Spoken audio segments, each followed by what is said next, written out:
Hello, ladies and gentlemen, Deja Vu here, bringing you set 4 now from Samsung Con versus SKT1. SKT1 has a 2-1 lead heading into this fourth set. It's going to be Jangbi, the Protoss from Samsung Con, my favorite Jangbi, and S2, the Zerg player for SKT1. I know nothing about S2.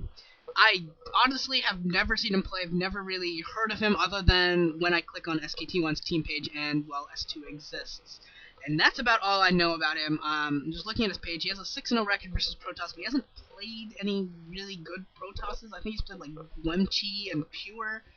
A couple wins there, they're okay, but and he's got a lot of losses in minor leagues. Guys like Stats and Sue and he lost to Moon, the Warcraft 3 player. He lost to Moon as well. So I don't know if S2 is really all that impressive, but at the same time, Jangbi's versus Zerg is not all that impressive either. We have seen him getting some wins recently versus Zerg. A couple wins on Match Point, I think, is where he's really been playing a lot. Yeah, he beat both Type B and Firefist, so he's playing pretty well on that map at least. He on Match Point he usually goes for a 2 Stargate build, heavy Corsairs, tries and just takes down as many of the Overlords as possible, mixes in some DTs, gets his third base that way. He doesn't really use his DTs. From what I could tell, he didn't really use his Reavers and his DTs. He used the Reavers defensively. His DTs were also relatively defensive. Was not a very harassive style. Oddly enough, not a very harassive style by Jangbi when he went for that double Corsair build, double Stargate build. It was just yeah, it was pretty surprising, but he played very defensively just so that he could get his third base up and just kind of rode Match Point to victory, because Match Point it's definitely not very favorable to Zerg, so he would just expand to that mineral only on Match Point and just do a slow ride to victory. And we have an overpool coming out for S2, so Jamie's gonna have to throw up some early cannons here to really protect against. You're gonna have to get his probes off the line to block in time, which I'm sure he's more than capable of doing. It's not the early part of Jangbi that scares me. It's the middle part where he sometimes forgets to macro or just gets his army into bad positions. Or for some reason has bad storms. That's the one that just always confuses me when Jangbi has bad storms. He's got such epic storms PvT, but PvZ has been pretty lackluster, at least recently as I've been watching. But I have hopes for him. I have hopes for him to come out with another victory here on New Heartbreak Ridge. If you don't know the differences between Heartbreak Ridge and New Heartbreak Ridge, there's two main ones. I'm sure that there's other minor ones here and there, but the two significant changes are the mineral onlys that used to be at like the let's call it the 1130 and the 530.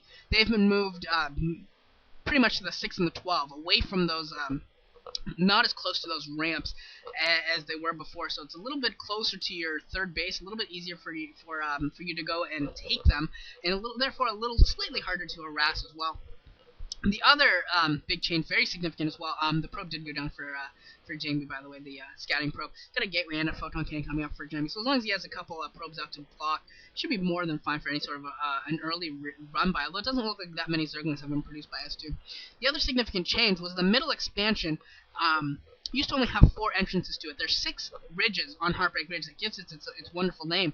3 on the north side, 3 on the south side. The first ridge on each side was not connected to the middle double expansion before. Now where they are. So now all 6 ridges are connected to that middle expansion. And I believe that the edges of it have also been expanded towards each of the natural lines. I believe that's to kind of benefit Terran, so they can try and get more of a tank push going against Protoss players, as the range can probably reach just outside of the natural expansion choke. So it gives them a little bit of an advantage there to try and even this map out, at least a little bit PvT. So yeah, those are the two major changes for this map. It looks like S2 is just settling into a nice 3-hatch play. Gonna probably be the most boring start ever in PvZ, because we're going 3-hatch Spire to 5-hatch Hydra. Whoa! Who's surprised? Absolutely no one. We're just gonna see lots of drones for now, and then maybe a sunken colony just in case Jangbi pushes out with some early push. But it doesn't look like he's going to be doing that. He's got the cybernetics core up. Gonna throw up a Stargate, I'm sure. And then we'll see whether he throws down like what kind of other kinds of tech he throws down. Whether he throws down a Robo, a second Stargate, a Citadel. He's got a lot of choices. I kind of think it's going to be a Robo and another Stargate, just because that is a strategy that has been working for him, just playing defensively with those Reavers and going for some heavy harassive Corsair play. I've been enjoying watching him do that. It's been pretty effective. That Forge is spinning and he's getting a second Assimilator, so he's getting that +1. But no Citadel of Adun. noteworthy definitely is that there's no Citadel of Ladun, so this is not going to be like a +1 speed lot push or anything like that. It's going to be too late for that. Could be a could be going no Citadel, so no early Archons either. So kind of interesting right now. Probably going to be a Robo Bay coming up pretty shortly right here, unless the Citadel comes up like now. It's gonna have to be a Robo Bay for his tech, unless he's and his scouting probe finally getting picked down. Saw the Spire coming up. So he knows that this is just very, very normal 3-hatch Spire and 5-hatch Hydra, absolutely nothing special. And what's warping in there? Is that just a pylon or is that some tech? If that's some tech, if that's a Robo, okay, that's just a gateway. Weird that he's throwing up his gateway there. And there is a Citadel of Ladun, so never mind. He's going to be going for some speed lots, possibly some DTs, or an Archons. Could be some sort of, and 4th hatchery and 5th hatchery coming up for S2 as well. Spire is almost completed, so we'll be seeing some Scourge out pretty soon to take care of any scouting Corsairs, which haven't really done too much yet, just looking around the map, but haven't really taken down any OVs quite yet. Only one Corsair has been produced, not producing any more. So, yeah, he's definitely going to be going into more of a tech-heavy build, going to be going for his Templars, going to have to get some Archons out to protect. That sort of thing. I'm going to go for some heavy play here. Going to try, maybe he thinks that he can just outclass S2. Maybe he's just thinking, you know what, I am just a better player than S2. I have better micro, I have better macro, I am just straight up better. And I'm just going to play this straight up.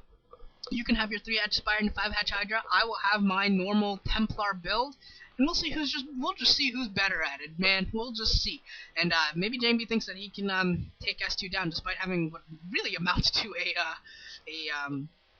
almost a builder disadvantage at this point. And it looks like actually a couple more Corsairs have been produced, so it's not completed. So he isn't giving up on that quite yet. Gonna take down this Overlord at least. But there are some Scourge coming in. I hope he retreats to his, he's got to be careful. Oh, and some nice, big getting up a couple shots on there, those Scourge, which is definitely good. And there's the cannon, so he's gonna be safe from one of these Scourge. Now throwing up a couple more gateways and a photon cannon at his natural expansion. Looks like he's pushing out 5 Zealots. Gonna try and push the 3rd here.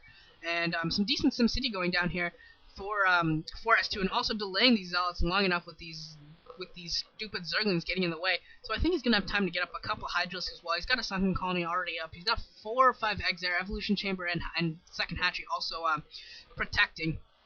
So since 7 minutes in, we're gonna have a little bit of a speed loss, +0, no attack here, but he is gonna be pushing out here, and it doesn't look like Jangbi's gonna be able to do too much damage. The SimCity is too solid. There's already a few Hydras out here and there. And I think that's going to be enough to hold it off. Here comes Jangbi with the 6 Zealots. Going to try and do a little bit of pushing. There's at the natural expansion, but there is a second column. Just putting them pressure on Jangbi, really. Just trying to put some pressure. Just trying to open up his natural expansion enough that he can get his Templar out, hopefully get some more tech out, maybe even open up a gap that he can maybe try and get his 3rd base up and running. He's got 2 Corsairs out. I think he should be producing a 3rd. It's kind of a weird number to have 2.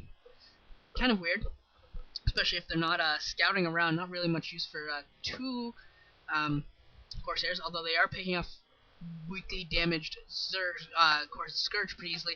Now it looks like these Zealots are going to get pincered, and Jangbi's just going to run away. I don't think any of them are going to die either. Jangbi with some pretty solid reflexes there. He might lose 1 because these Zerglings are blocking enough that he will lose 1, yeah. But the rest of Jangbi's also going to run away. Some heavy damage there, but overall not too bad. Put on some early pressure. Now he knows that the push is coming. He knows he's macroing up some more gateways, and yeah, he's getting a lot of gateways for right now, and he really needs to make sure that his storms are spot on this time. Needs some spot on storms. Jangbi, what are you doing with your Zealots? He's careless. He wanted them in, lost a couple more there. Very careless by Jangbi. Throwing up another cannon, I presume, as well at his natural expansion at his door. Going to try and hold that off as long as possible. Looks like this Corsair is going to try and get another Overlord kill. Might have some success. I think he should probably go for some DTs right now. I like the idea of some DTs out for him to protect, and he's got 4 Stormers out right now, so that's a good number of Storms right now.